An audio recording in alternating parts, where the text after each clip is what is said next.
اب آ رہی ہے انبیاء کے ماننے والوں میں جو بڑی بیماری پیدا ہو جاتی ہے، غلو کی بیماری ہے، ایگزیجریشن، کہ نبیوں کو مانا تو پھر مانتے ہوئے حد سے ہی آگے بڑھا دیا.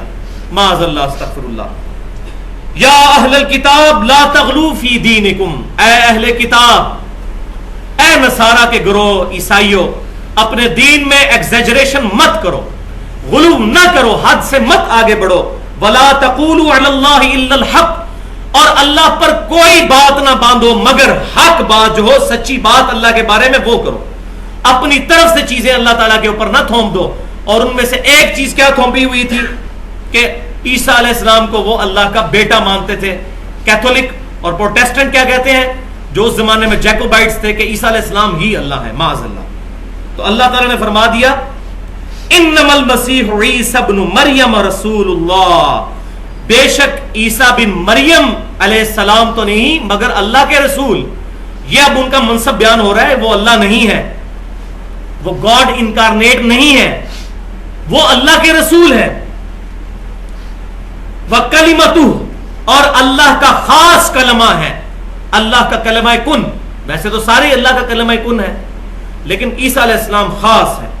القاها الى مریم، اور وہ کلمہ جو اللہ تعالیٰ نے القا کیا مریم پر، یعنی ان کا والد تو کوئی نہیں تھے، تو وہ جو مسنگ ایلیمنٹ ہے وہ اللہ تعالیٰ کا امر کن ہے.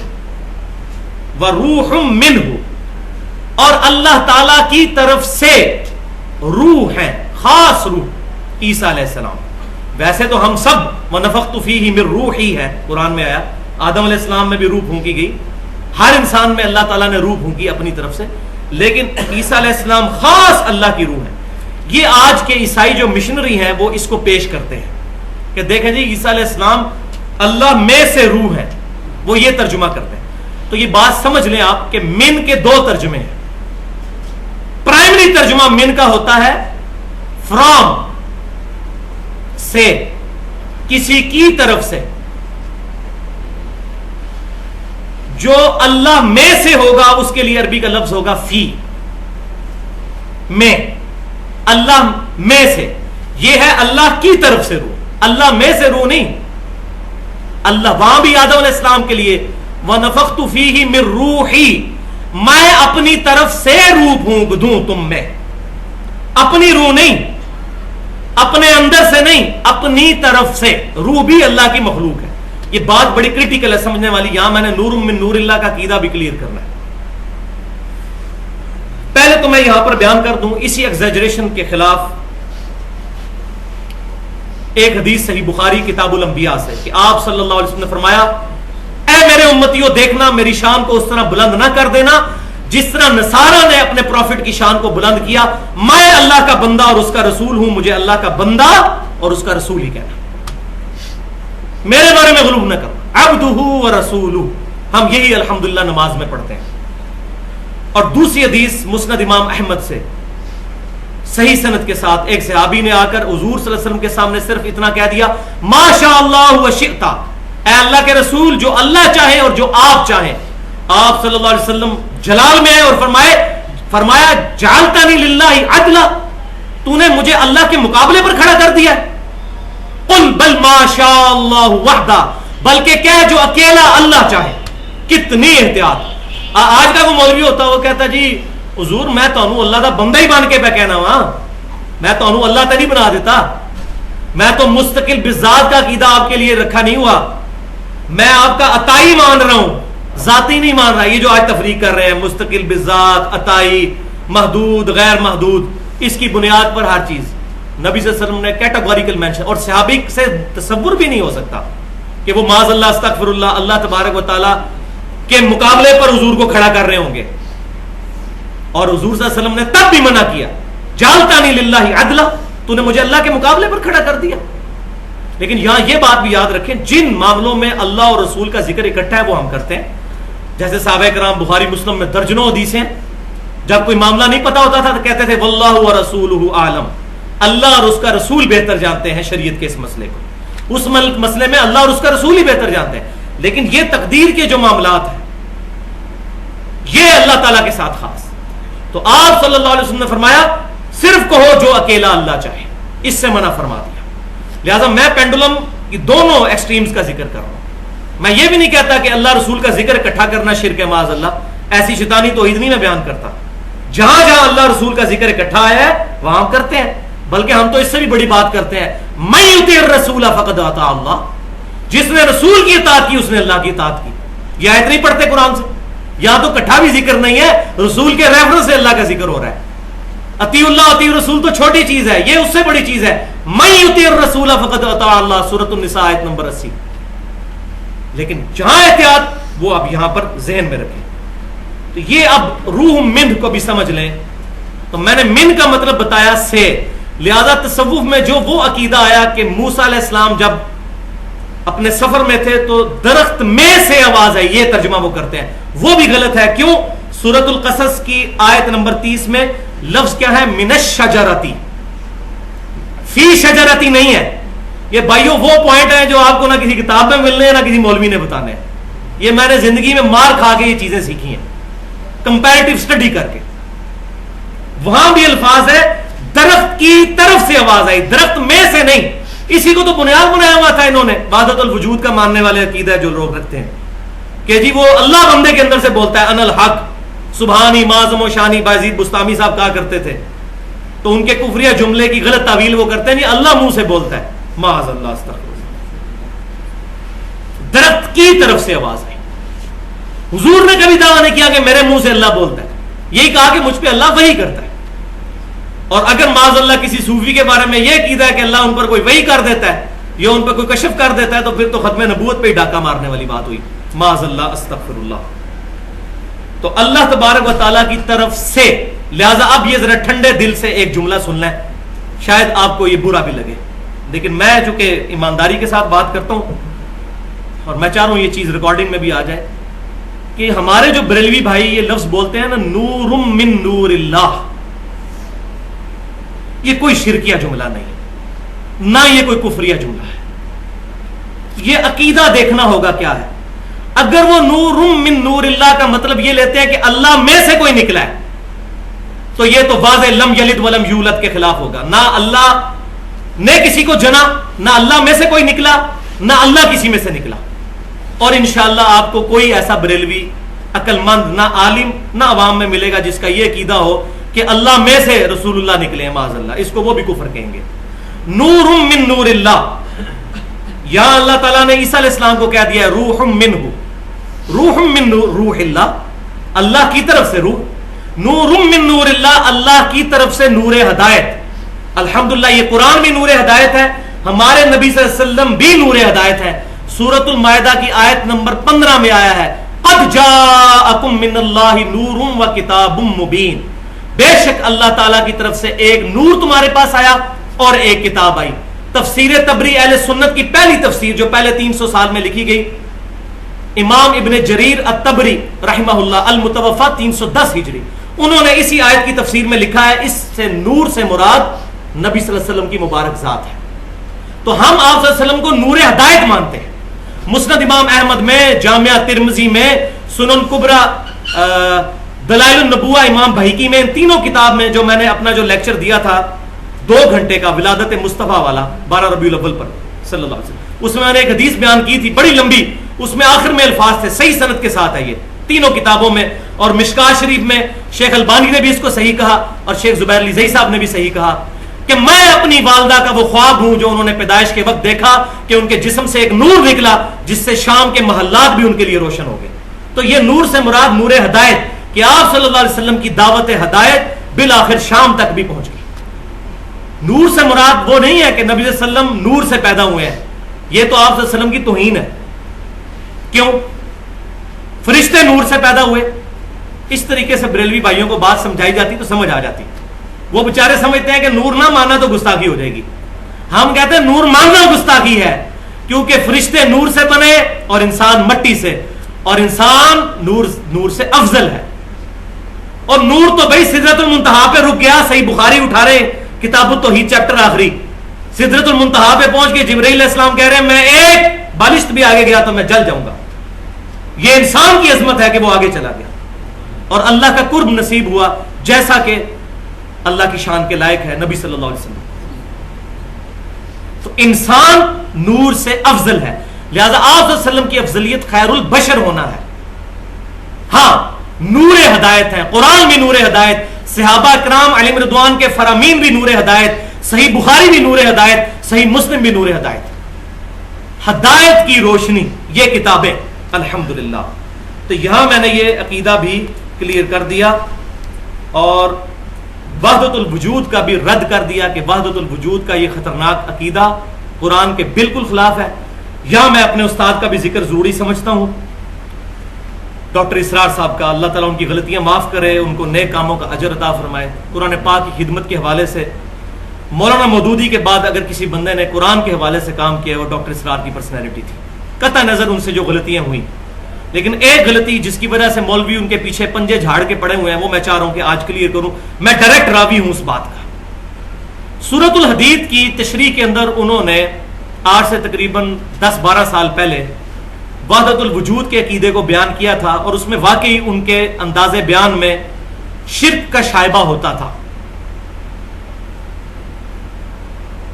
تو 13 جون 2008 کو میری 2 گھنٹے کی 1-to-1 ملاقات ہوئی ڈاکٹر اسرار صاحب کے ساتھ، جمعے کے دن 13 جون 2008 کو لاہور میں گیا، اور میں نے اس سے گلہ کیا کہ یہ جو آپ وحدت الوجود بیان کرتے ہیں یہ تو عقیدہ شرکیہ ہے، پینتھیزم کا عقیدہ، ہماؤس کا عقیدہ۔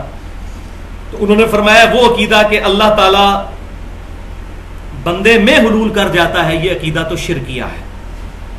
اور آپ حیران ہوں گے کہ کشف المحجوب میں علی بن عثمان حجویری صاحب نے بھی حلولیہ کو گمراہ فرقہ لکھا ہے، یعنی اہل تصوف کے ہاں بھی ان کو وہ پذیرائی حاصل نہیں ہوئی سوائے چند ایک لوگوں سے۔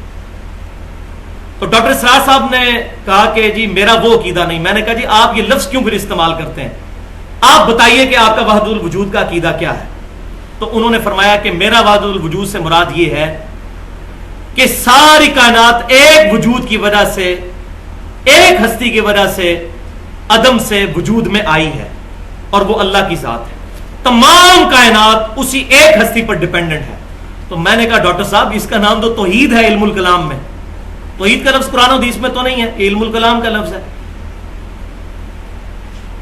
تو وہ ہنس پڑے اس بات پہ، تو انہوں نے ہنستے ہوئے کہا کہ یہ ڈاکٹر اسرار کا وحدت الوجود ہے، صوفیاء والا جو ہے وہ وحدت الوجود نہیں۔ لہذا میں یہ بات کر رہا ہوں کیونکہ یہاں کچھ مولوی ایسے ہیں، خصوصاً سعودی عرب میں ایک بندہ ایسا بیٹھا ہے کہ جس کا کام ہی صرف یہ ہے، میں نام نہیں اس کا لیتا تاکہ اس کی اصلاح ہو جائے، کہ اس کا کام ہی یہی ہے کہ بندوں کی چھوٹی چھوٹی غلطیاں پکڑ کے ان کے کپڑے اتارنا، حالانکہ خود اس کی تقریروں کا اگر میں پوسٹ مارٹم کروں نا تو کفریہ کلمات اس بندے کے منہ سے نکلتے ہیں۔ توحید کی آڑ میں بعض اوقات انبیاء کی توہین کر جاتا ہے وہ بندہ، لیکن میں اب نام نہیں لے رہا تاکہ وہ دروازہ نہ کھل جائے کہ بائی نیم مینشن کیا ہے۔ تو اس نے ڈاکٹر اسرار کے خلاف بھی پوری تقریر ریکارڈ کی، جب تک وہ زندہ تھے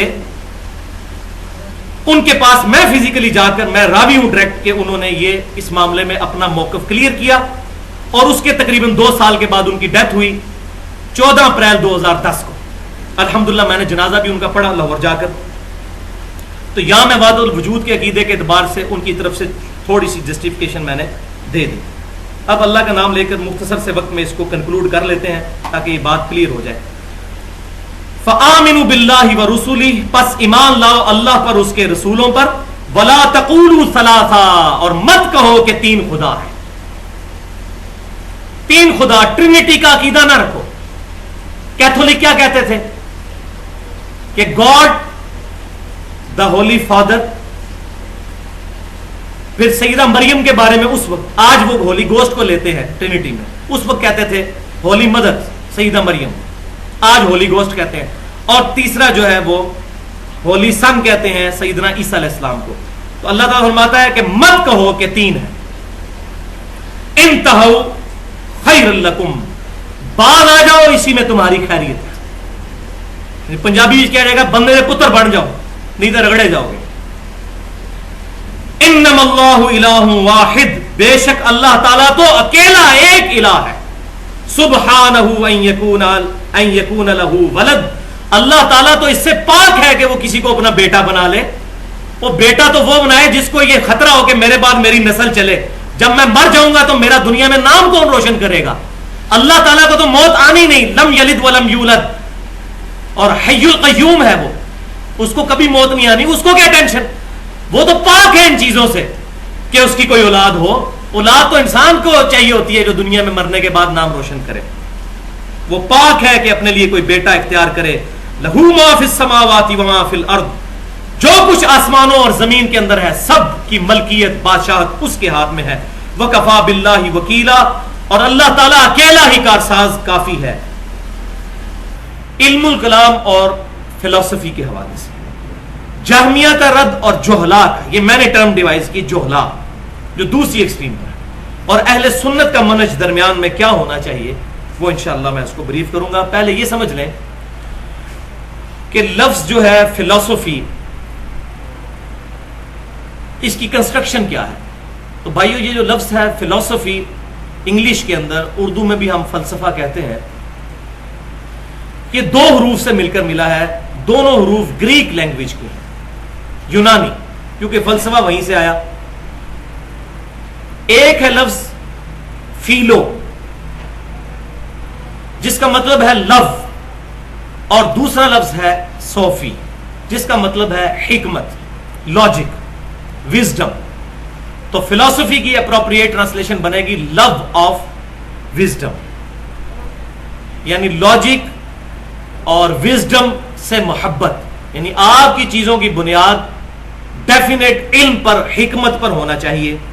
اور انگلش میں اس کی ٹرانسلیشن یوں بنے گی critical study of basic beliefs is known as فلسفی. کسی بھی بیسک بلیف کی کریٹیکل اسٹڈی کرنا، بڑی جان پھٹک کر کے، اس کو کہیں گے فلسفی. یہی وجہ ہے کہ جب پی ایچ ڈی کی ڈگری ہو کسی بھی فیلڈ میں ہو اس کو ڈاکٹر آف فلسفی کہا جاتا ہے. P H D, P H D English, P H D science, P H D mechanics, P H D vibration, کسی بھی فیلڈ میں ہو وہ ہوتا ہے P H D, doctor of philosophy, doctorate in philosophy. تو یہ جو فلسفی ہے یہ عقل پر بیس رکھتی ہے، اور آج الحمدللہ فلسفی جس جگہ پر پہنچ چکی ہے وہ تو واقعی قرآن پاک کے بالکل قریب آ گئی ہے اپنے نظریات کے اعتبار سے، کیونکہ وہ سائنس کے اوپر رکھتی ہے. پہلے صرف زبانی کلامی علم تھا، اب ڈیفینیٹ علم سائنس کا پروف بھی ہم کر سکتے ہیں. تو یہ ہو گئی فلسفی جو عقل کے ذریعے چلتی ہے. اس کے پیرلل میں جو مذہب کی بنیاد ہوتی ہے، جو نقل کے ذریعے آتی ہے نسل در نسل، جیسے یہ ریویلڈ نالج انبیاء کے ذریعے پھر کتاب و سنت کے ذریعے ہم تک پہنچا، اس کے لیے لفظ استعمال ہوتا ہے تھیوسوفی. فلسفی اور تھیوسوفی. اب یہ دونوں چیزوں میں کشمکش ہمیشہ سے چلتی آ رہی ہے. اس کشمکش کو دور کرنے کے لیے جو علم استعمال ہوتا ہے اس کو کہتے ہیں علم الکلام، گفتگو کرنے کا ڈھنگ، کہ کسی طریقے سے مذہب کی بات کو عام لوگوں تک فلسفے کی ٹرم میں سمجھا دیا جائے. مثال کے طور پر توحید کا لفظ نہ قرآن میں موجود ہے نہ حدیث میں موجود ہے، یہ فلسفے کی ٹرم ہے. معجزہ، عقل کو عاجز کر دینے والی چیز. قرآن پاک میں لفظ معجزہ استعمال نہیں ہوا بلکہ آیات لفظ استعمال ہوا ہے. حالانکہ معجزہ بھی عربی کا لفظ ہے. اب آیت کا لفظ کافی نہیں تھا انبیاء کے لیے کہ ہم نے انبیاء کو آیات دیں علیہم السلام، لیکن وہ علم الکلام کی ضرورت پڑی بات سمجھانے کے لیے تاکہ وہ فلسفے کا اور تھیوسفی کا جو گیپ ہے وہ کم کیا جائے. اسی طریقے سے لفظ معصوم، یہ بھی عربی کا لفظ ہے. انبیاء کرام معصوم ہوتے ہیں، نہ قرآن میں یہ لفظ کہیں موجود ہے نہ حدیث میں موجود ہے. یہ بھی فلسفے کی ٹرم ہے. اسی طریقے سے مختلف قسم کی ٹرمنالوجی فقہ میں، عقائد میں آئی، اہل سنت، اسی طریقے سے اہل تشیع، ناسبی، رافضی، یزیدی، جس طرح یہ ٹرم یوز کی تو لوگ کہتے ہیں جی آپ یہ کیوں کر رہے ہیں، قرآن حدیث میں کوئی نہیں. تو قرآن حدیث میں معجزہ بھی ذرا نکال کے دکھائے نا، خالی رافضی یزیدی والا مسئلہ کیوں ہے؟ یہ ٹرمز ڈیوائز کی جاتی ہیں باتوں کو سمجھانے کے لیے. اسی طریقے سے توحید کے لیے ما فوق الاسباب، ما تحت الاسباب، یہ بھی قرآن حدیث میں کوئی نہیں موجود. یہ انہی چیزوں کو ایک ٹرم ڈیوائز کر کے اس کا نام رکھا گیا. لہذا علم الکلام فی نفسہ ہی کوئی بری شے نہیں ہے. جس طرح بعض جہلا کا یہ نظریہ ہے کہ یہ کوئی اللہ معافی دے کوئی کتاب و سنت کی مخالفت پہ کوئی وضع کیا ہوا علم ہے، اس کا استعمال برا ہے. چھری کا استعمال برا ہے، بندہ بھی مار سکتے ہیں اور مرغی ذبح کر کے بھی سامنے رکھ سکتے ہیں کھانے کے لیے. چھری فی نفسی بری چیز نہیں، اس کا استعمال برا ہے۔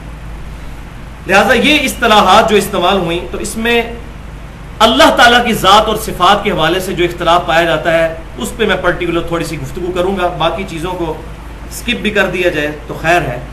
تو بھائیو، ایک طرف ایکسٹریم ہے جہمیہ کا گروہ، جنہوں نے قرآن و سنت میں جو اللہ کی صفات آئیں، مثال کے طور پر اللہ کا ہاتھ، اللہ کی آنکھیں، اللہ کی پنڈلی، اللہ کا عرش، یہ سارے الفاظ قرآن اور سنت میں استعمال ہوئے بغیر کسی تمثیل کے۔ یوں نہیں میں ہاتھ کہہ سکتا، لیس کمثلہ شیء، اللہ کی مثل کوئی شے نہیں، جیسا اس کی شان کے لائق۔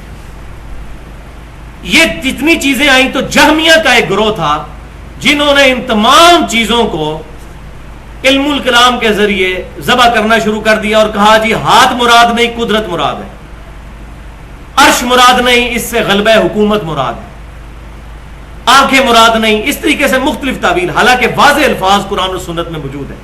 سورۃ الانبیاء کھول کے دیکھیں، اللہ تعالیٰ فرماتا ہے سورۃ الحج میں کہ ہم آسمانوں کو اپنے دائیں ہاتھ میں لپیٹ لیں گے۔ اب اس کی کیا تعویل کی جائے سوائے اس کے کہ دایاں ہاتھ جیسا اس کی شان کے لائق ہے، لیکن انہوں نے کہا نہیں، اس سے مراد قدرت ہے، تو پھر دائیں کا لفظ کیوں استعمال ہوا؟ تو یہ ایکسٹریم تھی ایک جہمیہ کی۔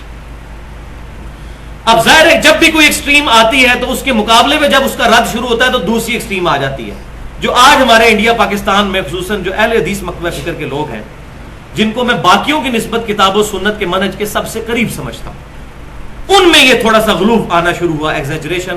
ان میں چند جاہل لوگ پیدا ہوئے جنہوں نے یہ کہنا شروع کر دیا علم الکلام تو یہ تو ہے ہی علم الکفر ہے، یہ تعویل کرنا ہے ہی شرک اور کفر۔ بھائی ہر وقت تعویل کرنا کفر اور شرک نہیں، کئی تعویلات انہوں نے خود بھی کی ہوئی ہیں۔ تو میں اب 3 بڑی مثالیں پیش کروں گا جس میں وہ لوگ خود بھی تعویل کرتے ہیں، اس وقت اگر کفر مان لیا جائے تو یہ کفر کا فتویٰ ان پر بھی لوٹے گا۔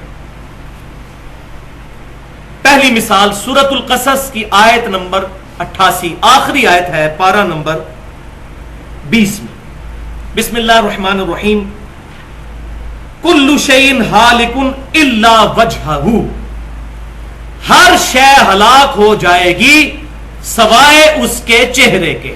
یہ ہے اس کی لفظی ٹرانسلیشن، سوائے اس کے چہرے کے یعنی اللہ کے۔ کل من علیہا فان وَيَبْقَى وَجْهُ رَبِّكَ ذُو الْجَلَالِ وَالْإِكْرَامِ، ہر شے فنا ہو جائے گی سوائے تیرے رب کے چہرے کے۔ اس کا ترجمہ اٹھا کے دیکھیں جو سعودی عرب سے بھی قرآن چھپا ہے، احسن البیان صلاح الدین یوسف صاحب کا، انہوں نے بھی ترجمہ یہی کیا کہ ہر چیز ہلاک ہو جائے گی سوائے اللہ کے چہرے کے، سوائے اللہ کے منہ کے۔ ترجمہ جونا گڑھی صاحب کا ہے، ان کی تفسیر ہے صاحب۔ اب ترجمہ تو بالکل صحیح کیا، تو ساتھ ہی انہوں نے تفسیر میں لکھا یہاں منہ مراد نہیں بلکہ اللہ کی ذات مراد ہے۔ تو تعویل کر لی نا، ہونا تو چاہیے تھا منہ سے مراد منہ ہی لیتے، چہرے سے مراد چہرہ ہی لیتے۔ تعویل کیوں کی؟ کیونکہ اگر یہ تعویل نہ کرتے تو پھر یہ ماننا پڑتا کہ معاذ اللہ کی شان کے لائق جو اللہ کے ہاتھ ہے وہ بھی ختم ہو جائیں گے، کیونکہ صرف چہرے کی بات ہے، ہر چیز کو ہلاکت ہے سوائے اللہ کے چہرے کے۔ تو کیٹیگوریکل ڈینائی ہے ہر چیز کو۔ تو انہوں نے کہا یہاں چہرہ مراد نہیں بلکہ پوری ذات مراد ہے، تو یہ تعویل کی ایک مثال قرآن سے۔ دوسری مثال تعویل کی صحیح بخاری اور مسلم کی متفق علیہ حدیث ہے، آپ صلی اللہ علیہ وسلم نے فرمایا ابن آدم مجھے گالی دیتا ہے، حدیث قدسی، اللہ فرماتا ہے کہ ابن آدم مجھے گالی دیتا ہے جب وہ کہتا ہے زمانے کو برا، حالانکہ زمانہ میں ہوں۔ زمانہ تو بھائی مخلوق ہے، وقت ٹائم مخلوق ہے، اللہ کی کریٹ کی ہوئی ہے ٹائم اینڈ سپیس۔ اب سب لوگ جب اس کا ترجمہ کرتے ہیں حدیث کا، حالانکہ الفاظ میں عربی کے آپ کو پڑھ کے سناتا ہوں، مجھے بتائیں اس میں ترجمہ ڈائریکٹ کیا بن رہا ہے؟ یؤذین ابن آدم یسب الدہر، ابن آدم مجھے اذیت دیتا ہے جب وہ گالی نکالتا ہے زمانے کو، وَأَنَا الدَّهْرُ، جبکہ زمانہ میں۔ اللہ کا نام الدہر کہیں پر بھی نہیں ہے، حالانکہ یہاں الفاظ ہے وَأَنَا الدَّهْرُ، میں الدہر ہوں۔ اگر یہ ترجمہ کر لیا جائے تو پھر اللہ تعالیٰ بھی مخلوق بن جائے گا باذ اللہ۔ تو سب نے یہ ترجمہ کیا اس کا کہ انا الدہر سے مراد یہ ہے کہ زمانے کا خالق اللہ ہے، اللہ کی مخلوق میں برائی نکالنا اللہ کی برائی کرنا. اتنی بڑی تعویل کی, زمین و آسمان کی کلابیں ملا دی ہیں تعویل کرتے ہوئے. تو یہ تعویل کیوں کی؟ صرف اس لیے کہ وہ دوسرا معنی لیا جائے تو بیڑے گرک ہو جائے گا. علم الکلام یہاں استعمال کرنا پڑا, اس کے بغیر چارہ نہیں ہے. یہ میں اس لیے بتا رہا ہوں کہ ادھر یہ اس جولا کے طبقے نے مولانا مودودی کے اوپر فتوے لگائے ہیں کہ یہ اہل سنت کی انہوں نے رائے چھوڑ دی, انہوں نے تو بڑی بڑی آیات کی تعویل کر دی ہے. بھائیو یہ تعویل کیوں, اس کے اوپر کفر کے فتوے کیوں نہیں لگتے؟ ٹھیک ہے مجھے بھی مولانا مودودی سے بعض جگہ پر اختلاف ہے, لیکن اوورآل ان کا وہ مقصد نہیں تھا معاذ اللہ جو جہمیہ کا عقیدہ تھا. انہوں نے دونوں مطلب لکھے ہیں عرش پر استوا کے. انہوں نے کہا کہ عین ممکن ہے کوئی یہ عرش واقعی فزیکلی ہو, اور عین ممکن ہے اس سے مراد سلطنت ہو. جب ایک بندہ اپنے دونوں مفہوم بیان کر رہا ہے, اب اس کے بارے میں بدگمانی نہ کی جائے جبکہ وہ اہل سنت کے منہج پر. ورنہ یہ وہی پنجابی والی بات ہے, بعض لوگوں کو بری لگتی ہے, یہ الزامی جواب ہے جس کو پنجابی میں کہا جاتا ہے پھکی. مثال نمبر 3 صحیح بخاری اور مسلم کی متفق علیہ حدیث ہے. امام کائنات صلی اللہ علیہ وسلم نے فرمایا 7 لوگوں کو اللہ کا سایہ نصیب ہوگا اس دن جس دن کسی اور کا سایہ نہیں ہوگا سوائے اس کے سائے کے. عربی سن لیں آپ, سبعۃ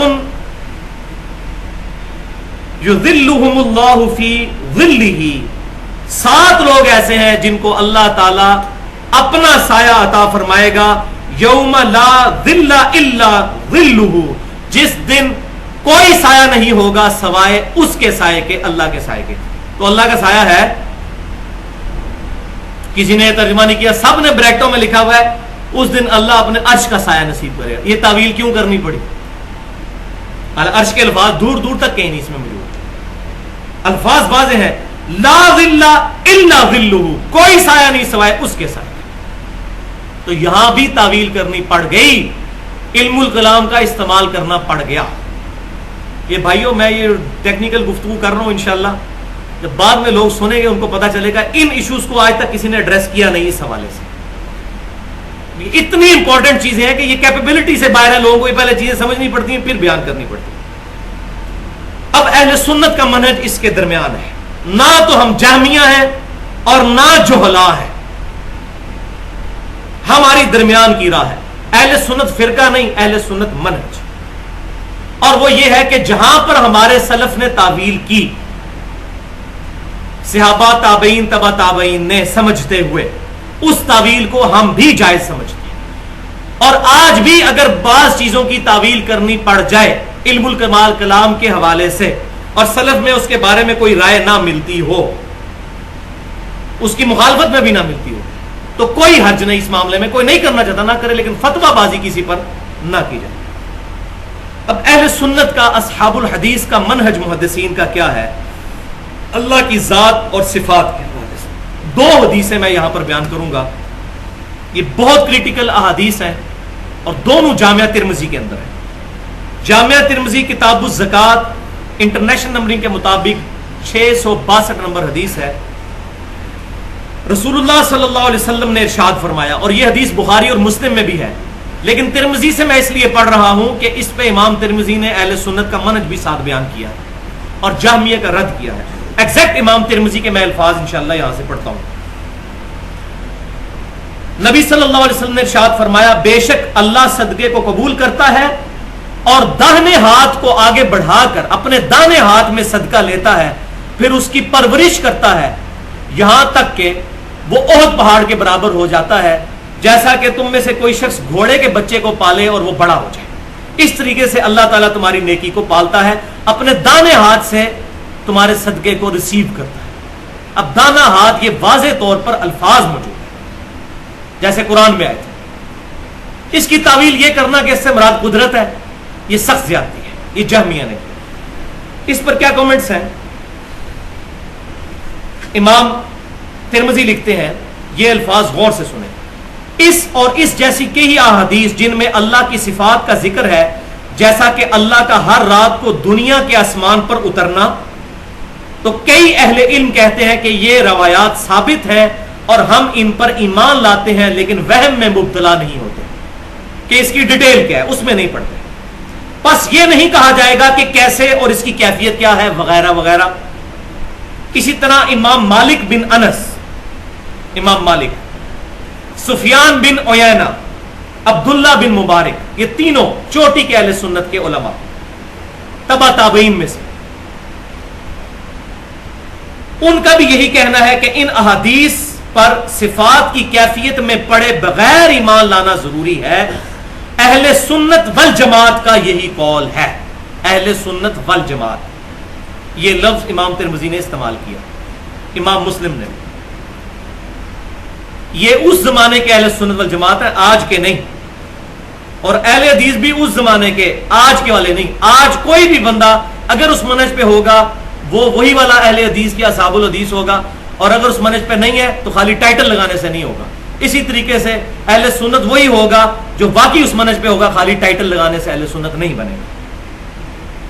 اہل سنت کا یہی قول ہے, اہل سنت والجماعت کا یہی قول ہے.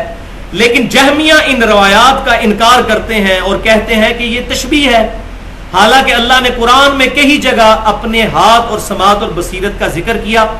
جہمیہ ان آیات کی تعویل کرتے ہوئے ایسی تفسیر کرتے ہیں جو اہل علم میں سے کسی نے نہیں کی. جہمیہ کہتے ہیں اللہ نے آدم علیہ السلام کو اپنے ہاتھ سے پیدا نہیں کیا, پس ان کے نزدیک ہاتھ کے معنی قوت ہے.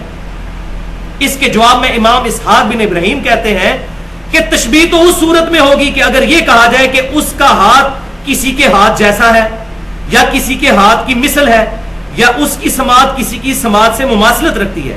بس اگر یہ کہا جائے کہ اس کی سماعت فلاں کی سماعت جیسی ہے تو یہ تشبیہ ہوگی.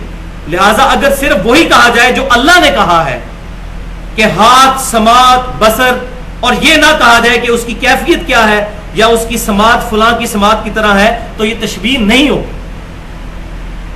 اللہ کی یہ صفات اسی طرح ہے جس طرح اللہ نے ان کے وصف میں فرما دیا.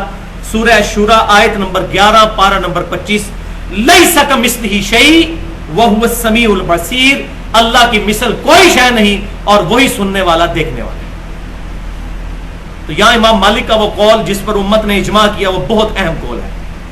اللہ کا عرش پر استوا معلوم ہے, کیفیت مجہول ہے, یہ نہیں پتا کس طرح. یہ نہیں کہہ سکتے جس طرح میں کرسی پر بیٹھا ہوں اللہ عرش پہ بیٹھا ہے, ایسا نہیں, معاذ اللہ استغفر. اور امام نے تیمیہ کے اوپر بھی تہمت لگائی ابن بطوطہ نے کہ وہ یہ کہا کرتے تھے. ان کا بھی ایسا فاسد عقیدہ نہیں تھا, ان کی طرف یہ بات غلط مشہور. باقی مجھے ان سے کئی معاملات میں اختلاف ہے, لیکن جو بات انہوں نے نہیں کی اس مسئلے میں ہم ان کا دفاع کریں گے. یہ بات انہوں نے نہیں کی. کیفیت معلوم ہے, کیفیت مجہول ہے. استوا معلوم ہے, کیفیت مجہول ہے, اور سوال کرنا بدعت ہے کہ وہ کیسے مستوی. یہ امام مالک کا قول. تین چیزیں. دوسری حدیث ہے تو ضعیف, لیکن اس حدیث کے ساتھ امام ترمذی کے کامنٹس ہیں وہ پڑھنا میں ضروری سمجھتا ہوں. جامعہ ترمذی کتاب التفسیر انٹرنیشنل نمبر کے مطابق 3298 نمبر حدیث ہے. نبی صلی اللہ علیہ وسلم نے بیان فرمایا, سند ضعیف ہے, اس ذات کی قسم جس کے قبضے قدرت میں محمد صلی اللہ علیہ وسلم کی جان ہے. بات یہ ٹھیک ہے اگرچہ یہ حدیث کی سند ضعیف ہے. اگر تم لوگ زمین میں نیچے کی طرف رسی پھینکو گے تو وہ اللہ تک ہی پہنچے گی. پھر یہ آیت پڑھی, هو الاول والآخر والظاہر والباطن وهو بكل شيء علیم, سورۃ الحدید کی آیت نمبر 3.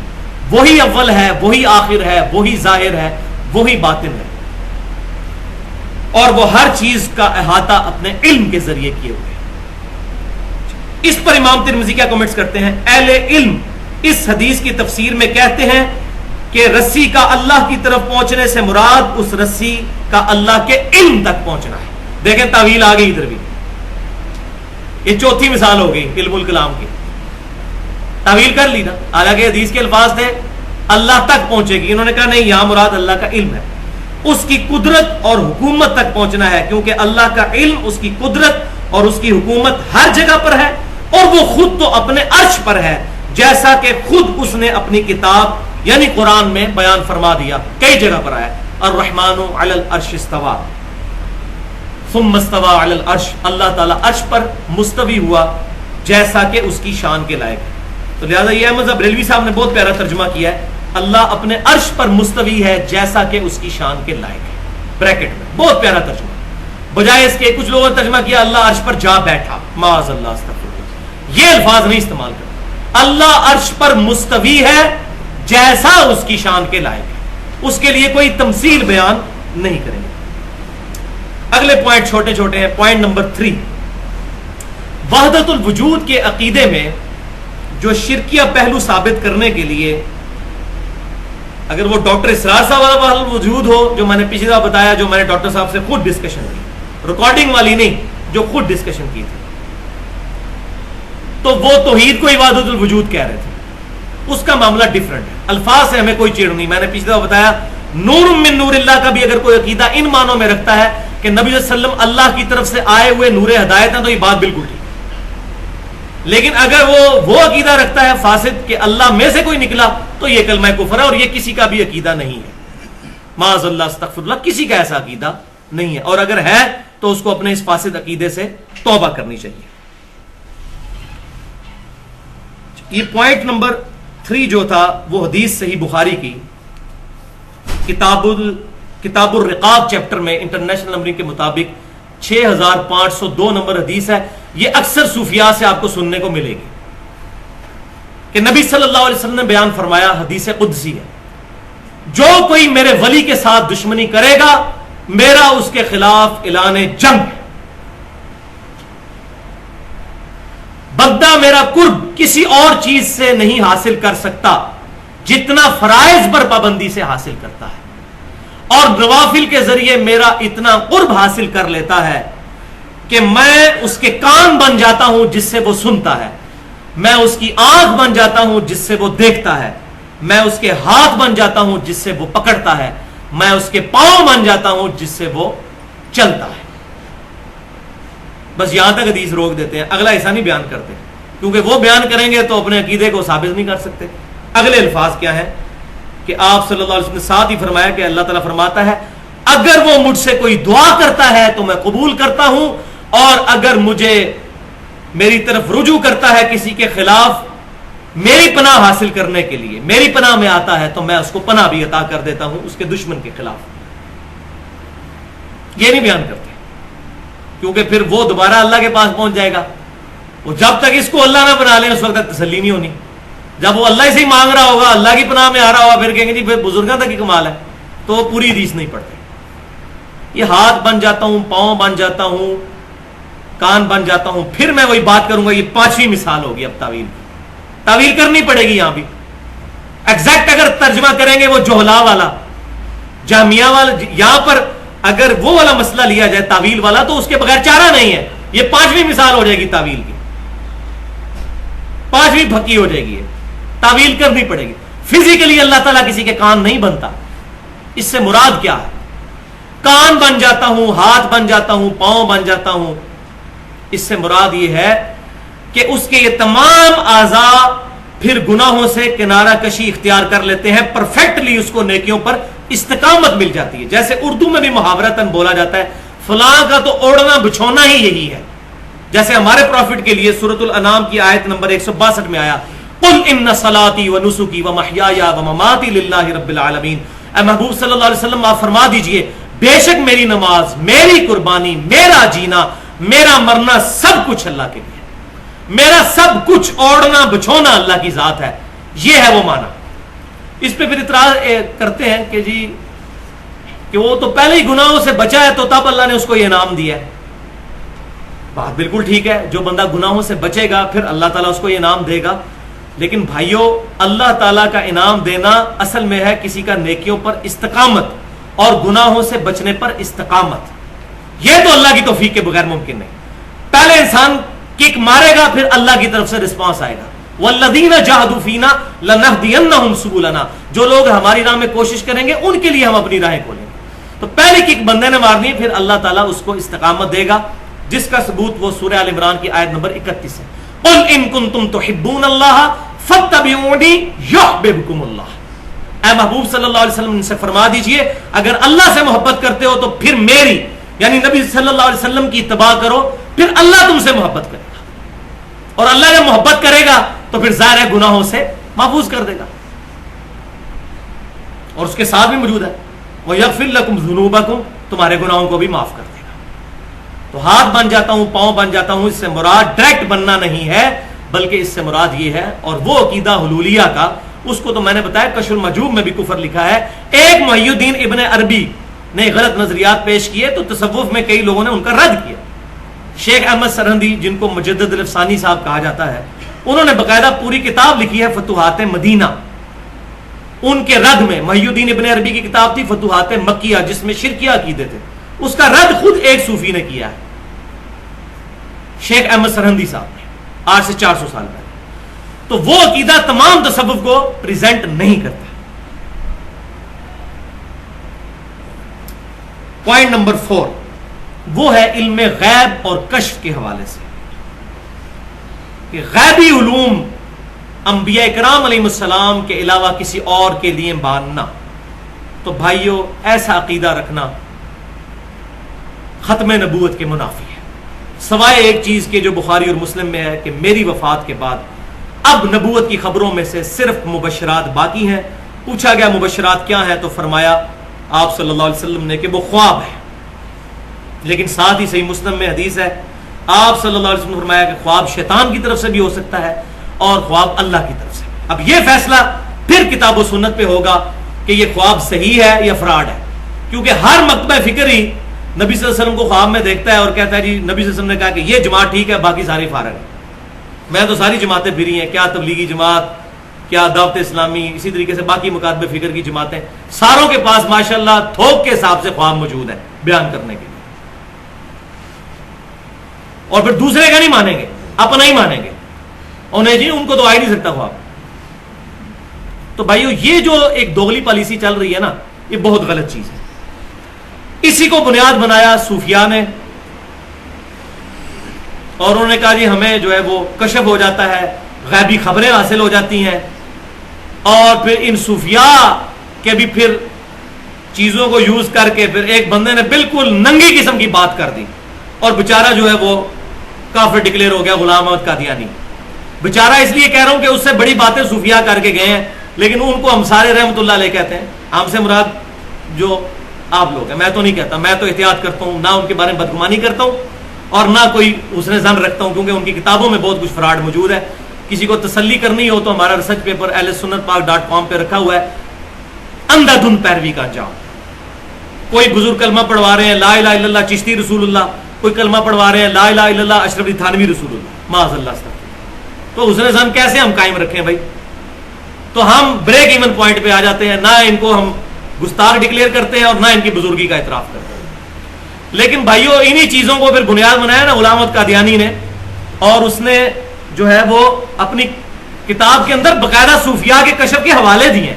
اس کی آپ اگر کتابیں پڑھیں نا, روحانی خزائن, حقیقت الوحی خصوصاً وہ کتاب, کشتی نوح, مکتوبات احمدیہ, یہ کتابیں آپ پڑھیں تو آپ دنگ رہ جائیں گے. اس نے کہا جی یہی باتیں صوفیاء کرتے آئے ہیں, ان کو آپ سارے بزرگ مانتے ہو اور میں نے بات کی ہے. اور پھر اس نے اس میں حقیقت الوحی میں تو یہاں تک کہا ہے کہ میں اللہ کی قسم اٹھا کے کہتا ہوں کہ مجھ پہ جو کچھ کشف اور الہام ہو رہا ہے یہ اللہ کی طرف سے ہو رہا ہے.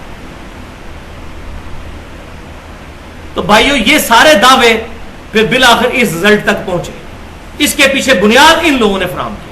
تو ہم ان کا بھی رد کرتے ہیں. اس پہ میں نے 50 منٹ کی گفتگو کی ہے علم غیب پر, ahlsunnatpak.com پہ مسئلہ نمبر 6 کے نام سے رکھی ہوئی ہے, وہ ڈیٹیل سے سن لیں. اس میں میں نے کشف اور ان تمام چیزوں کو ڈیٹیل کے ساتھ بیان کیا. لیکن آج یہاں پر میں 2 حدیثیں بیان کرنا ضروری سمجھتا ہوں. پہلی حدیث صحیح بخاری اور مسلم کی کہ آپ صلی اللہ علیہ وسلم نے فرمایا, متفق علیہ حدیث ہے, کہ پہلی امتوں میں جو گزر چکی اگلی امتیں, ان میں محدث ہوا کرتے تھے. ایک ہوتا ہے محدث, حدیث روایت کرنے والا, ایک ہوتا ہے محدث جس کے دل میں بات ڈالی جائے. تو پچھلی جو امتیں جو اگلی گزر چکی ہیں ان میں محدث ہوا کرتے تھے. میری امت میں اگر کوئی ہوتا تو سیدنا عمر ہوتے, اگر ہوتا تو وہ بھی صرف ایک بندے کا آپ نے فرمایا کہ وہ عمر ہوتے, وہ بھی نہیں ہے. پہلے کشف اور الہام ہو جایا کرتا تھا, جیسے حضرت موسیٰ کی والدہ کو ہوا, عیسیٰ علیہ السلام کی والدہ کو ہوا, وہ انبیاء میں سے تو نہیں تھی. لیکن اس امت میں یہ بین ہے. تو میں اس پہ ایک جملہ بولا کرتا ہوں, جس طریقے سے توحید آخری درجے میں کامل ہوئی اس امت میں کہ سجدہ تعظیمی بھی حرام ہو گیا جو پچھلی امتوں میں جائز تھا, ختم نبوت بھی آخری درجے میں ہوئی کہ کشف اور الہام جو غیر انبیاء کو پہلے ہوا کرتا تھا وہ اس امت میں بھی حرام کر دیا گیا کہ نہیں ہوگا, فراڈ ہی ہوگا اگر کوئی کہتا ہے. اس پہ وہ جو سیدنا عمر کی طرف ایک ضعیف روایت اور باسندیں تو اس کی ہے ہی من گھڑت ہے کہ سیدنا عمر نے 600 میل دور ایک ساریہ نامی جرنیل کو دیکھا اور کہا یا ساریۃ الجبل. یہ اکثر آپ سنیں گے حضرت عمر فاروق رضی اللہ تعالیٰ عنہ کی جب شہادت کے دن آتے ہیں تو جمعے کی تقریروں میں لوگ یہ بیان کر رہے ہوتے ہیں. بھائیو یہ اصول محدثین پر بالکل ریجیکٹڈ روایت ہے. اس کے مقابلے میں صحیح بخاری میں کتاب الشہادات کے اندر ایک روایت ہے کہ سیدنا عمر رضی اللہ تعالیٰ عنہ کہتے ہیں کہ پہلے جب تک نبی صلی اللہ علیہ وسلم ہم میں موجود تھے تو اللہ تعالیٰ وحی کے ذریعے ہمارا مواخذہ کر لیتا تھا. کوئی بندہ بات چھپاتا تھا, اللہ تعالیٰ اپنے نبی کو بتا دیتا تھا. اب وحی کا سلسلہ ختم ہو چکا ہے. اب ہم لوگوں کے چہروں پر, ان کے ظاہری اعمال پر فیصلہ کرتے ہیں. ہمیں نہیں پتا ان کے دلوں میں کیا ہے. یہ بخاری میں تو سیدنا عمر یہ کہہ رہے ہیں تو یا ساری الجبل کی طرف, اور نہیں جی اللہ تعالیٰ چاہے تو پھر دکھا دے. بھائیو یہ فارمولہ اگر فٹ کر لیا جائے نا تو سارے کے سارے فاسد عقیدے جائز ہو جائیں گے. پھر اللہ تعالیٰ چاہے تو حضرت علی آج بھی مدد کر سکتے ہیں ہماری, یہ بھی ٹھیک ہے. اللہ تعالیٰ کے بارے میں آپ کون ہوتے ہیں فیصلہ کرنے والے, کہ آپ کون ہوتے ہیں کہ اللہ تعالیٰ یہ چاہے گا؟ وَلَا تَقُولُوا عَلَى اللَّهِ إِلَّا الْحَقِّ, مت بکواس کرو اللہ کے بارے میں مگر حق بات کہو اللہ کے بارے میں. یہ سب بکواس کرنا ہے اللہ تعالیٰ کے بارے میں, سب گستاخانہ جملے ہیں. آپ کو کس نے اختیار دیا کہ آپ یہ بات کریں کہ اللہ تعالیٰ چاہے تو یہ کر لے گا, اللہ تعالیٰ چاہے تو مردہ زندہ ہو کے باہر آ جائے گا؟ وَلِعَاذُ بِاللَّہ. تو یہ قرآن جھوٹ کہہ رہا ہے سورۃ الانبیاء کی 95 نمبر آیت میں کہ جو مر گیا قیامت تک اب دنیا میں واپس نہیں آئے گا. آپ بے شک شیخ عبد القادر جیلانی کے بارے میں جھوٹا واقعہ منسوخ کرتے رہے کہ انہوں نے 11 سال بعد وہ برات جو ہے وہ اتار دی تھی. وَلِعَاذُ بِاللَّہ تعالیٰ. سب جھوٹ ہے. اسی لیے کتاب و سنت کی بات شروع کریں تو فوراً بھڑک اٹھتے ہیں کہ جناب یہ آپ کیا جی, بزرگوں کو نہیں تھا کتاب و سنت پتا. پھر میں وہی بات بولوں گا کہ سارے بزرگ 2 جمع 2 برابر ہے 5 کے, ہم نہیں مانتے. تو بھائی 2 جمع 2 5 ماننے کے لیے تیار نہیں تو کتاب و سنت کو غلط کیسے مان لیں؟ یہ میں نے ایک ٹوٹکا بتا دیا ان کا منہ بند کرنے کے لیے الزامی جواب کہ 2 جمع 2 5 ہے کہ نہیں یہ بتاؤ. اگر یہ بزرگ مردے زندہ کر کے تم سے یہ منوانے کی کوشش کریں کہیں گے نہیں, تو بھائی قرآن کو بھی اتنی اہمیت دو نا. اگر قرآن کہہ رہا ہے کہ مردہ قیامت تک واپس نہیں آ سکتا, خدا کے لیے اپنے فاسد نظریات سے توبہ کرو. اور یہاں پر میں بھی ایک جملہ کشف کے حوالے سے بولنا چاہتا ہوں تاکہ بات بالکل واضح ہو جائے کہ جس کو یہ دعویٰ ہے نا کہ فلاں بندہ کسی کے دل کا حال جان لیتا ہے, میں اپنی میکینیکل انجینئرنگ کے مشین ڈیزائن کے فارمولے لکھ کے دیتا ہوں کاغذ پہ, وہ مجھے دیکھ کے پڑھ کے بتا دے. دل کا حال تو بڑی دور کی بات ہے, دیکھ جس میں گریک لیٹن لینگویج کے بھی کانسٹنٹ استعمال ہوئے ہوں گے 15 20 کانسٹنٹس, جن کو وہ یہ پڑھ ہی نہیں سکتا. یہ سائلن لکھا ہوا ہے, یہ سائی کا سمبل ہے, یہ سگما کا ہے, وہ اس کو دیکھ کے پڑھ کے بتا دے. جو کہتا ہے میں دل کا حال جان لیتا ہوں. جب اس کا یہ معاملہ ہے کہ اللہ سکھاتا ہے تو اللہ سکھائے نا اس کو پھر یہ کہ وہ دیکھ کے یہ پڑھ کے بتائے. یہ بھائی سب فراڈ ہے. اصل میں یہ لوگ ہوتے ہیں بڑے نباز. ہر ایج کے لوگوں کے چند ایک مخصوص پرابلم ہے. 15 سال سے لے کے 20 سال تک کی جو عمر کے لوگ ہیں ان کے مخصوص پرابلم ہے, وہ ان کو پتا ہوتے ہیں. اس عمر کا جب بندہ جائے گا وہ 2-3 باتیں کریں گے, یا کہ رشتے کا چکر چل رہا ہوگا, یا وہ پڑھائی میں اس کی سپلی آئی ہوئی ہوگی. یہ 2-3 کیسز ہی ہوں گے.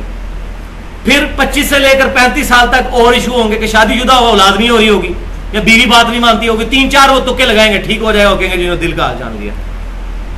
پھر اس سے بڑی عمر میں اور پرابلمز. تو ان کی بڑی نبض ہوتی ہے معاشرے کے اوپر. تو یہ اس طریقے سے یہ نباز ہوتے ہیں بڑے. تو ہم کہتے ہیں وہ بڑے پہنچے بزرگ ہیں, تو کوئی پہنچا ہوا بزرگ آپ کو ملے تو میری بات یہ ریکارڈ بھی ہو رہی ہے, میں مشین ڈیزائن کا فارمولہ لکھ کے دیتا ہوں, مجھے دیکھ کے پڑھ کے بتا دے. دل کا حال جاننا تو بڑی دور کی بات ہے. پوائنٹ نمبر 4 بھی الحمدللہ ہمارا اس حوالے سے مکمل ہوا.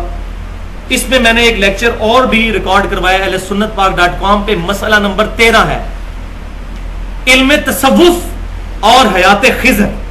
یہ کہتے ہیں خضر مل گیا, خضر مل گیا. میں نے بتایا وہ خضر کون ہے جو ان کو ملتا ہے, اور قرآن و حدیث والا خضر کون ہے. 40 منٹ کی گفتگو ہے اس ٹاپک پہ, وہ بھی ایکسکلوسیو گفتگو ہے. آج تک کسی نے اس موضوع پر بات نہیں کی. مسئلہ نمبر 13. اب آ جائیے سورۃ النساء کا آخری رکوع بھی 5-10 منٹ کے اندر مکمل کر لیں. مین گفتگو تو میں کر چکا ہوں.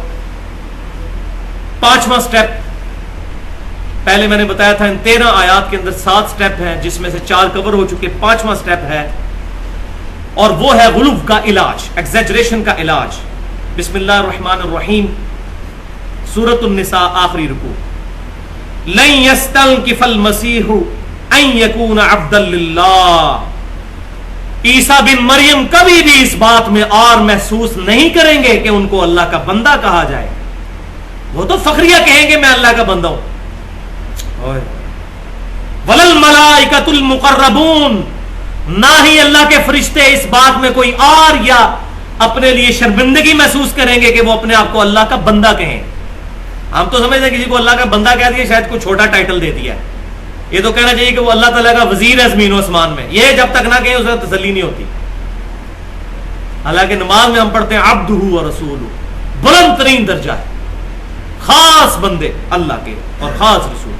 کوئی فرشتہ بھی اور محسوس نہیں کرتا. وَمَن يَسْتَنكِفْ عَنْ عِبَادَتِهِ، آ رہا ہے گاڑا فتویٰ. بات ہو رہی ہے نبیوں کی اور فتویٰ کتنا گاڑا. صرف بات سمجھانے کے لیے بھائیو، شرک is the most sensitive issue in the sight of اللہ. اللہ کی تلوار توحید کے معاملے میں ننگی ہے بالکل، وہ نہیں پھر دیکھتی کہ ذکر کس کا ہو رہا ہے. اگر انبیاء کے ساتھ اس طرح کی بات ہو رہی ہے تو آپ اور میں کسی شمار میں نہیں. بڑے سے بڑا کوئی صحابی تابعی کوئی بزرگ کسی کھاتے میں نہیں ہے اگر انبیاء کرام کے بارے میں یہ بات ہو رہی ہے. وَمَن يَسْتَنكِفْ عَنْ عِبَادَتِهِ، جو کوئی بھی ان میں سے بھی اگر انبیاء میں سے عیسیٰ بن مریم یا فرشتوں میں سے بھی کوئی، جبرائیل میکائیل اسرافیل میں سے بھی کوئی اگر ہماری عبادت سے تکبر کرے اور محسوس کرے مجھے اپنا رب ماننے پہ اور اپنے آپ کو بندہ کہنے پر، وَيَسْتَكْبِرْ، اور تکبر اختیار کرے، فَسَيَحْشُرُهُمْ إِلَيْهِ جَمِيعًا، تو یہ سب کے سب لوگ قیامت والے دن اللہ کے حضور جمع ہوں گے. کیسی دھمکی ہے. اگلی بات، فَأَمَّا الَّذِينَ آمَنُوا، تو جو لوگ ہوں گے ایمان والے، وَعَمِلُوا الصَّالِحَاتِ، اور نیک اعمال بھی کریں گے. خالی دودھ پینے والے مجنون نہیں ہوں گے، ایمان والے نہیں، خالی نیک اعمال کرنے والے بھی. فَيُوَفِّيهِمْ أُجُورَهُمْ، ان کو پورا پورا اجر دیا جائے گا. وَيَزِيدُهُمْ مِنْ فَضْلِهِ، اور اپنا فضل سے اللہ تعالیٰ مزید بھی عطا فرما دے. اللہ اکبر کبیرہ، والحمد للہ کثیرہ، وسبحان اللہ بکرۃ وأصیلا. وَأَمَّا الَّذِينَ اسْتَنكَفُوا، اور جو کوئی پھر اور محسوس کریں گے. یہ اب کانٹیکس وہی چل رہا ہے، چاہے وہ عیسیٰ علیہ السلام ہو یا فرشتے، یہ سمجھانے کے لیے بفرض محال وہ ایسا نہیں کریں گے، لیکن ہمیں بتایا جا رہا ہے. وَاسْتَكْبَرُوا، اور تکبر کریں گے. فَيُعَذِّبُهُمْ عَذَابًا أَلِيمًا، تو ایسے لوگوں کو ہم دردناک عذاب دیں گے، خالی عذاب نہیں. وَلَا يَجِدُونَ لَهُم مِّن دُونِ اللَّهِ وَلِيًّا وَلَا نَصِيرًا، پھر اللہ تعالیٰ کے مقابلے پر یہ کوئی اور حمایتی اور مددگار نہیں پائیں گے. بھائیو، توحید والے معاملے میں اللہ کی تلوار بالکل ننگی ہے. ابھی اگر سورۃ المائدہ شروع ہوگی اس کی آیت نمبر 17 میں اللہ تعالیٰ فرماتا ہے کوئی اللہ کا کیا بگاڑ لے گا اگر اللہ ارادہ کرے عیسیٰ کو، اس کی ماں کو اور زمین میں ساری مخلوقات جتنی ہے ان کو ہلاک کر دے. کوئی اللہ کا کیا بگاڑ سکتا ہے؟ کتنا غصہ، کتنا جلال عیسیٰ علیہ السلام پہ نہیں، نصارہ پر، کہ اس کو خدا بنایا تم نے، معبود بنا لیا. اللہ چاہے تو اس کو ہلاک کر دے، جس کو ہلاکت ہو جائے گی وہ معبود نہیں ہو سکتا. معبود تو الحی القیوم ہے. اور پھر آگے چل کر اسی چھٹے سپارے کے بالکل اینڈ میں یہ آیات آئیں گی، آیت نمبر 76. اللہ تعالیٰ فرماتا ہے نبی صلی اللہ علیہ وسلم ان عیسائیوں سے کہو کہ تم عیسیٰ اور ان کی والدہ کی عبادت کر رہے ہو جو نہ تمہارے نقصان کے مالک ہے نہ نفع کے. عبادت تو چھوڑے نا، عبادت کرنا نہ کرنا وہ تو الگ بات. اللہ تعالیٰ ہمارا عیسیٰ ان کی والدہ تمہارے نفع نقصان کے مالک نہیں. تو بھائی سیدنا علی رضی اللہ تعالیٰ عنہ اور شیخ عبد القادر جیلانی رحمۃ اللہ علیہ ہمارے نفع نقصان کے مالک کیسے ہو سکتے ہیں جب عیسیٰ اور ان کی والدہ جن دونوں کے نام بھی قرآن میں آئے ہوئے ہیں جو ڈیفینیٹلی اولیاء اللہ ہیں. یہ غلط باتیں ان کی طرف منسوب کی گئیں بزرگوں کی طرف، جس طرح انبیاء کی طرف غلط باتیں منسوب ہوئی. اور پھر سورۃ المائدہ میں اس کا کلائمیکس ہے جس پہ میرا وہ پمفلٹ ہے، اندھادھند پیروی کا انجام. سورۃ التوبہ آیت نمبر 31 میں اس کا کلائمیکس ہے. اتخذوا احبارهم ورهبانهم اربابا من دون اللہ، یہود و نصارہ نے اپنے مولویوں اور اپنے بزرگوں کو اللہ کو چھوڑ کر اپنا رب مان لیا ہوا تھا. انہی کی باتوں پر چلتے تھے، اللہ اور اس کے رسولوں کی شریعت کو چھوڑ دیتے تھے. پوائنٹ نمبر جو سٹیپ نمبر 6 سیکنڈ لاسٹ، یا ایھا الناس قد جاءکم برہان من ربکم. یہ جو میں نے کہا تھا پوائنٹ کہ دو چیزیں اللہ کی طرف سے آئی ہیں. اے لوگوں اب اللہ کی طرف سے برہان آ گئی ہے تمہارے پاس, روشن دلیل, یعنی نبی صلی اللہ علیہ وسلم. وَأَنزَلْنَا إِلَيْكُمْ نُورًا مُبِينًا, اور ساتھ ایک نور بھی نازل ہو گیا ہے ان کے, یہ کتاب. اس جگہ پر نور سے مراد اب قرآن ہے. سورۃ المائدہ کی آیت نمبر 15 میں نور سے مراد نبی صلی اللہ علیہ وسلم ہے. قد جاءکم من اللہ نور وکتاب مبین. وہاں بھی ہے آ گیا, نازل ہونا نہیں ہے وہاں پر. یہاں بھی جب آیا آ گیا وہ برہان کے لیے, اور نازل ہوئی کتاب, لیکن نور ہدایت. جو میں نے بتایا تھا قرآن بھی نور ہدایت ہے, صحیح بخاری بھی نور ہدایت ہے, صحیح مسلم بھی نور ہدایت ہے, صحابہ کے اقوال علیہم رضوان بھی نور ہدایت ہے. اب تمہارے پاس آ گیا اللہ کی طرف سے برہان, یعنی پروفٹ صلی اللہ علیہ وسلم, اور ان کے ساتھ کتاب بھی نازل ہو گئی. اس پر بھی میں ڈیٹیل سے گفتگو نہیں کروں گا آج. اس پر میرا پورا لیکچر ہے 2 گھنٹے کا, امام الانبیاء کی دعوت قرآن, جس میں میں نے ثابت کیا ہے کہ نبی صلی اللہ علیہ وسلم کا انسٹرومنٹ آف دعوت ہی قرآن ہے. اہل سنت پاک .com پہ ریسرچ پیپر بھی رکھا ہوا ہے امام الانبیاء کی دعوت قرآن. سورۃ الانعام آیت نمبر 19, وَأُوحِيَ إِلَيَّ هَذَا الْقُرْآنُ لِأُنذِرَكُم بِهِ وَمَن بَلَغَ. اے محبوب صلی اللہ علیہ وسلم, ہم نے قرآن اس لیے نازل کیا تاکہ آپ اس قرآن کے ذریعے تبلیغ کر دیں, سب کو ڈر سنا دیں, اور جس تک یہ پہنچ جائے وہ بھی اسی کتاب کے ذریعے, فضائل اعمال کے ذریعے نہیں, فضائل سنت کے ذریعے نہیں, الرحیق المختوم کے ذریعے نہیں, اس کتاب کے ذریعے دعوت کا کام کریں. تو وہ اس پہ آپ سن لیں کہ نبی صلی اللہ علیہ وسلم کا معجزہ قرآن, آپ صلی اللہ علیہ وسلم کا وسیع قرآن, آپ صلی اللہ علیہ وسلم نے حجۃ الوداع پر قرآن چھوڑا, آپ صلی اللہ علیہ وسلم ہر خطبے سے پہلے اما بعد فإن خیر الحدیث کتاب اللہ, آپ صلی اللہ علیہ وسلم کا سب سے بڑا اعلی دعوت اور اونلی اعلی دعوت یہ قرآن, الحمدللہ. تو وہ اس کو سن لیں. اور آخری سٹیپ اس میں ہے فَأَمَّا الَّذِينَ آمَنُوا, جو کوئی اب ایمان لے آئیں گے پروفٹ پر اور اس کتاب پر صلی اللہ علیہ وسلم, آمنوا باللہ, اللہ پر ایمان لائیں گے, وَاعْتَصَمُوا, اور پھر اللہ کے ساتھ چمٹ جائیں گے. اب اللہ کے ساتھ کون چمٹ سکتا ہے, پھر تعویل کرنی پڑے گی, یعنی اس کتاب کے ساتھ چمٹ جائیں.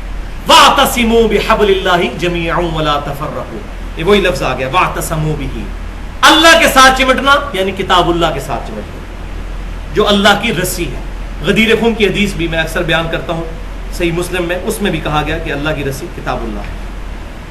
تو جو اس سے چمٹ جائے گا فَسَيُدْخِلُهُمْ فِي رَحْمَةٍ مِّنْهُ, تو ان قریب اللہ تعالیٰ داخل کر لے گا اسے اپنی رحمت میں, وفضل, اور اپنے فضل میں, وَيَهْدِيهِمْ إِلَيْهِ صِرَاطًا مُسْتَقِيمًا, اور اللہ تبارک و تعالیٰ پھر اس کو سیدھے راستے کی طرف رہنمائی فرما دے گا. منافقین کے لیے گزر چکا تھا کہ اللہ تعالیٰ نے فرمایا تھا اسی پچھلے رکوع کی آیت نمبر 168 میں کہ اللہ تعالیٰ نے 168 اور 169 میں کہ کافروں کے لیے آسان کر دیا جائے گا دوزخ کا راستہ, اور یہاں کہا گیا مومنین کے لیے ہدایت کا راستہ اللہ تعالیٰ آسان کر دے گا جو کتاب اللہ کو اور امام کائنات صلی اللہ علیہ وسلم کو پکڑ لے گا. الحمدللہ فلسفہ رسالت کے اعتبار سے یہ ہماری گفتگو یہاں پر کنکلوڈ ہوئی. اہل سنت پاک .com پہ مسئلہ نمبر 38 کے نام سے فلسفہ رسالت, ختم نبوت, وحدت الوجود اور علم الکلام کے حوالے سے یہ ہماری تقریباً 2 گھنٹے کی گفتگو الگ سے بھی انشاءاللہ اپلوڈ ہو جائے گی. اللہ تعالیٰ سے دعا ہے جو میں نے حق بات کہی ہمارے دلوں میں راسخ فرمائے. اگر جذبات میں میرے منہ سے کوئی غلط بات نکل گئی اللہ تعالیٰ ہمارے دلوں سے محو کر دے. ہمیں کتاب و سنت اجماع کی تعلیمات پر فرقہ واریت سے بالا تر ہو کر چلنے کی توفیق عطا فرمائے. سبحانک اللہم و بحمدک, اشہد ان لا الہ الا انت, استغفرک و اتوب الیک, وما علینا الا البلاغ المبین.